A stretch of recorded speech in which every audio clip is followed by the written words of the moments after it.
Hi கோட்லாக். இப்போ நம்ம என்ன பார்க்க போகிறோன்னா அரே பாப் பற்றி பார்க்க போகிறோம்.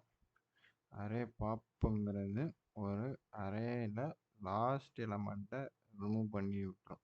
நம்ம ஏதாச்சும் ஒரு எலமெண்ட் கொடுக்க லாஸ்ட் எலமெண்ட்டை ரிமூவ் பண்ணும். முதல் last element from the array. இது வந்து என்னென்னா பேரண்ட் அரேவை ஒரிஜினல் அரேவை மாடிஃபை பண்ணிடும். ஆக்சுவலாக இப்போ பண்ணி காட்டுறேன் பாருங்க. இப்போ வேரியபிள் கொடுப்பேன் last underscore fruit equal to இந்த அரே இருக்குல்ல, அரே அதுக்கு முன்னாடி அதான் பாருங்க. அதனால தான் இது ரெஃபரன்ஸ் சிம்பிள் போட்டிருக்காங்க. நீங்கள் சிலலாம் பாருங்கள் இந்த ரெஃபரன்ஸ் பாயிண்டர் போட்டிருப்பாங்க. அதனால தான் அந்த இது போட்டிருக்கு. அதனால தான் இது ஒரிஜினல் அரே மாடிஃபை பண்ணிடுன்னு சொல்கிறேன். அரே பாப்பில் டாலர் எஃப்யூஆர் ஃப்ரூட்ஸ் அப்படின்னு கொடுத்துட்டேன்னு வச்சுங்களேன்.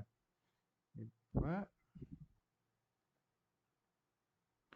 வழக்கம் போல் print underscore r dollar fruits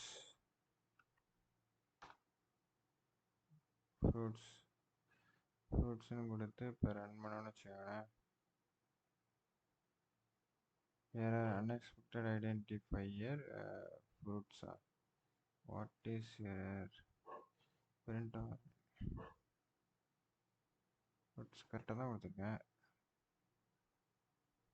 print simple கொடுக்கணுமா வேற பாருங்க. ஆப்பிள் பனானா செர்ரி மட்டும் இருக்கு. எதை காணோம்? டேட்ஸை காணோம். இப்போ இந்த லாஸ்ட் ஃப்ரூட் வேரியபிளை கூட நம்ம பிரிண்ட் பண்ணி பார்ப்போம். அதில் அந்த இது போயிருக்கும். ஆக்சுவலாக லாஸ்ட் ஃப்ரூட் அதுக்கு போயிருக்கும்.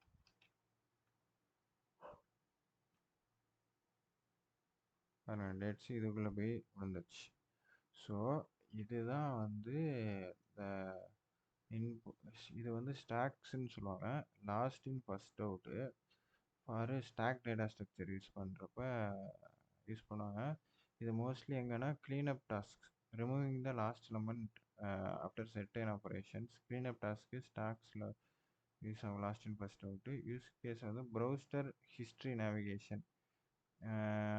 ப்ரௌசர் ஹிஸ்ட்ரியில் நேவிகேட் பண்ணுறதில்ல இது யூஸ் கேஸாக இருக்குது.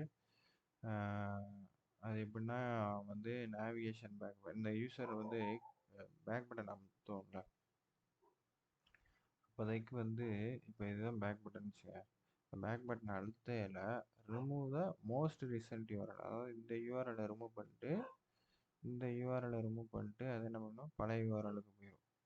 ஸோ இதுவே ஒரு அரே பாயிண்ட் ஆஃப் திங்க் பண்ணிங்கன்னா இருக்கும். இதை யூஸ் பண்ணி பண்ணுங்கள். விசிட்டிங் பேஜஸ், நேவிகேட்டிங் பேக், இதெல்லாம் வந்து இதோட யூஸ் கேசஸ்.